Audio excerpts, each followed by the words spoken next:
అందరికీ నమస్కారం అండి. నమస్తే. తెలంగాణ సీఎం రేవంత్ రెడ్డి ఇటీవల ఓ ఇంటర్వ్యూలో మాట్లాడుతూ ఊహించని ట్విస్ట్ ఇచ్చారు. ఆయన చెప్పిన దాని ప్రకారం, రేవంత్ రెడ్డి గారు చెప్పిన దాని ప్రకారం అయితే మాత్రం ఒక దశలో ప్రధాని నరేంద్ర మోదీ కూడా తనతో కలిసి పని చేయాలని కోరే నిశ్చయం వచ్చిందట. ఈ CM Revanth Reddy Modi meeting comments ఇప్పుడు తెలంగాణ పొలిటికల్ సర్కిల్లో హాట్ టాపిక్గా మారాయి. ఎందుకంటే కాంగ్రెస్ లీడర్, బీజేపీ అగ్రనేత గురించి ఇలా మాట్లాడటం ఆసక్తికరంగా రేపుతుంది. రేవంత్ రెడ్డి విషయంలో అయితే రేవంత్ రెడ్డి తన స్టేట్మెంట్లో పీఎం మోదీతో తనకు ఉన్న స్నేహపూర్వకమైన బాండింగ్ గురించి ప్రస్తావించారు. ఆయన ఎలా ఎక్స్ప్లెయిన్ చేశారంటే, చాలాసార్లు మేమిద్దరం వేరు ఇష్యూపై టీమ్ లాగా వర్క్ చేశాం.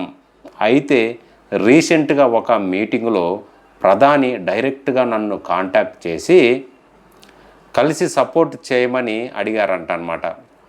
కేంద్రంలో బీజేపీ ఉన్న ఇలా రిక్వెస్ట్ రావడం స్ట్రేంజ్గా ఉందని చాలామంది ఫీల్ అవుతున్నారు. కానీ రేవంత్ మాత్రం ఇది ఆరోగ్యకరమైన డెమోక్రసీకి సింబల్ అని బలంగా నమ్ముతున్నారు.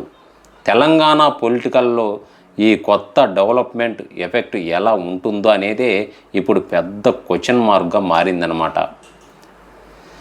ఇక్కడ విపక్షాలు ఈ వ్యవహారంపై స్పందించడానికి రెడీగా ఉన్నాయి. ఎందుకంటే వారు దీన్ని పెద్ద ఇష్యూగా మార్చే అవకాశం లేకపోలేదన్నమాట. రేవంత్ రెడ్డి సీరియస్గా తీసుకోకపోయినా అపోజిషన్ మాత్రం ఈ విషయాన్ని పీకేస్తుందని రాజకీయ అనాలిసిస్టులు చెబుతున్నారు. ఇది యూత్లో కాంగ్రెస్ ఇమేజ్కి కాస్త ప్లర్ ఇస్తుందేమో అని డిస్కషన్ కూడా వినిపిస్తుంది. చివరగా రేవంత్ రెడ్డి ఈ వ్యాఖ్యలపై క్లారిటీ ఇస్తూ, నా మాటలను ఎవరు ఇంట్రెస్ట్ చేయొద్దు స్ట్రిక్ట్గా చెప్పారన్నమాట. ఈ ఘటన వల్ల ఆయన ఫ్యూచర్ పొలిటికల్ జర్నీలో ఏమైనా సడన్ చేంజెస్ వస్తాయనే ఊహాగానాలు కూడా బయటకు వస్తున్నాయి. సీఎం మాత్రం తన స్టాండ్లో క్లియర్గా ఉన్నారు. అయితే ఈ అనాలిసిస్ ట్విస్ట్ రాబోయే ఎన్నికలపై ఎలాంటి షాడో పడుతుందనేదే చూడాలి.